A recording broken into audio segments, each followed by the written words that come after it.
Welcome back. Let's discuss aviation now. Nigeria has been delisted from the United States Federal Aviation Administration Category 1 status of the International Aviation Safety Assessment Program. Now, this means that no Nigerian registered carrier can operate to any U.S. destinations until Nigeria returns to the status. Shedding more light on the issue, the Nigeria Civil Aviation Authority explains that Nigeria was delisted by the U.S. Federal Aviation Administration in 2022 because no Nigerian airline had operated flights into any of its destinations within a 2-year period. So in other words, if a Nigerian airline had operated flights into the U.S. within that period, this delisting may not have happened. So literally, the route was sort of redundant. For context now, Category 1 safety status means that the certified country has met U.S. safety standards to operate flights to the U.S., which includes compliance with the International Civil Aviation Organization standards. Now, a Category 1 status country that fails to operate into the U.S. now, after 2 years, will be delisted. Nigeria actually gained the Category 1 status in August 2010 after a rigorous exercise that spanned about 5 years. But that has now changed. Despite the delisting, however, the NCAA says Nigerian airlines flying to the U.S. can still operate to the U.S. using an aircraft wet leased from a country on the Category 1 list. The NCAA further reaffirmed its commitment to international safety and security standards, underscoring Nigeria's continued compliance with global aviation regulations. Joining me now from another part of Lagos to discuss this is Olumide Onwayo, who is the General Secretary, Aviation Safety Roundtable Initiative. Mr. Onwayo, thank you very much for joining us on the program. However you look at this is certainly not a good one for the Nigerian aviation industry, and not good at all for Nigeria. I mean, losing that status. Good afternoon, and welcome to DEJI360. Let me start with that. Well, yes, there's no certification that is forever, and Nigeria knows that. Even the certificates we issue in the regulatory industry is. You know that after some time, if you do not operate, you would have the certificate withdrawn. That's what the rule says when it comes to safety related issues. So the certificates are not permanent.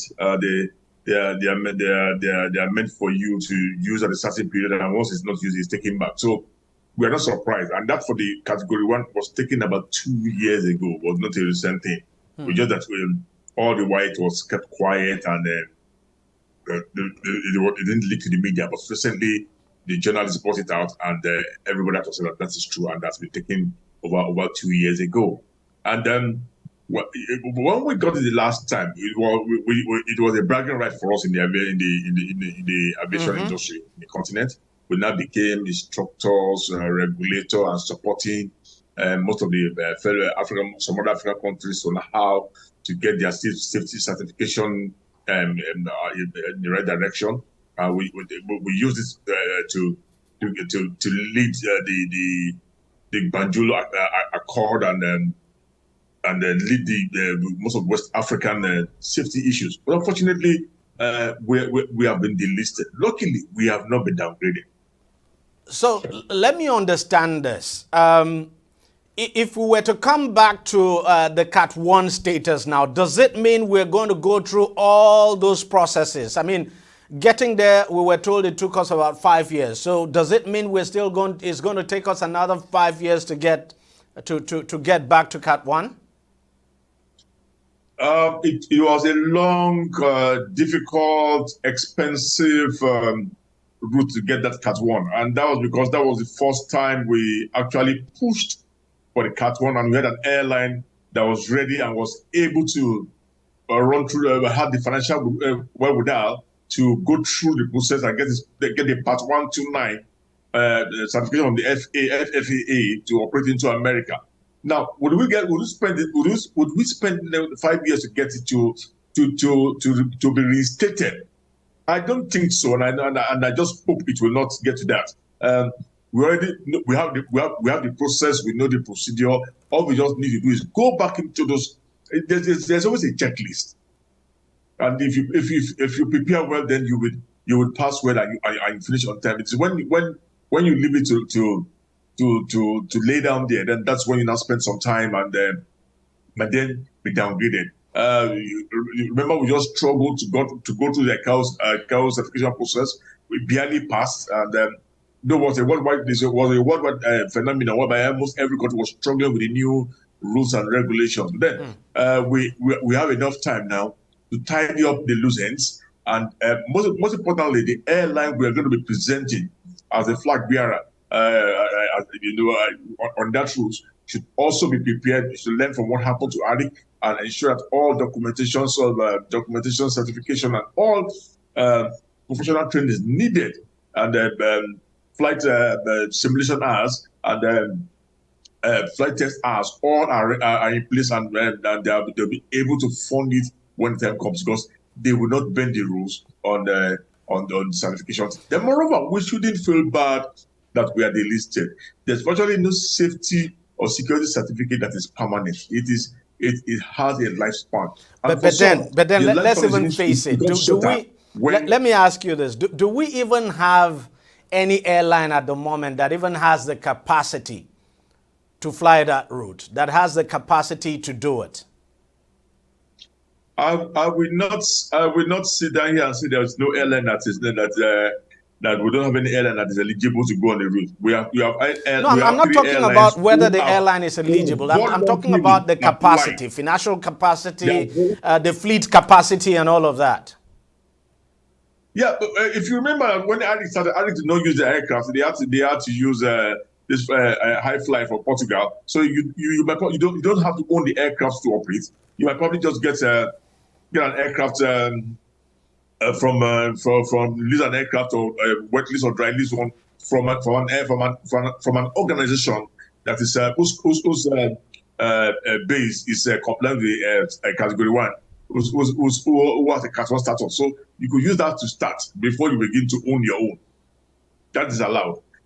Now, tell me, what exactly is the country losing by not even flying that route? That have applied to operate into America. I know airplanes have applied, Nigerian Airlines have applied, and one of Blue got applied to also during the period of Adisarika. So they've applied, but none of them has started the flight. And as of now, we have not seen any indication that any one of them is willing to start.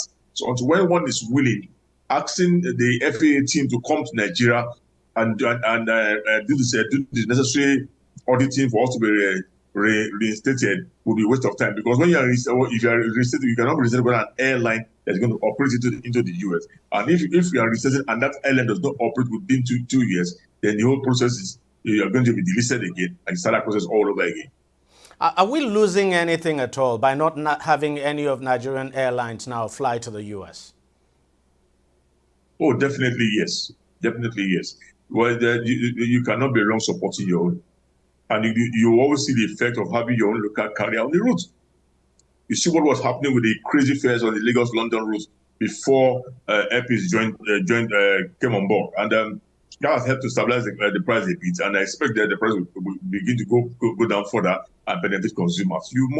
That's why there's reciprocity in every bilateral services agreement. That reciprocity clause is that as I operate 15 into your country, you also 15, or you operate 10, whatever number you have on the bilateral services. That's what is agreed.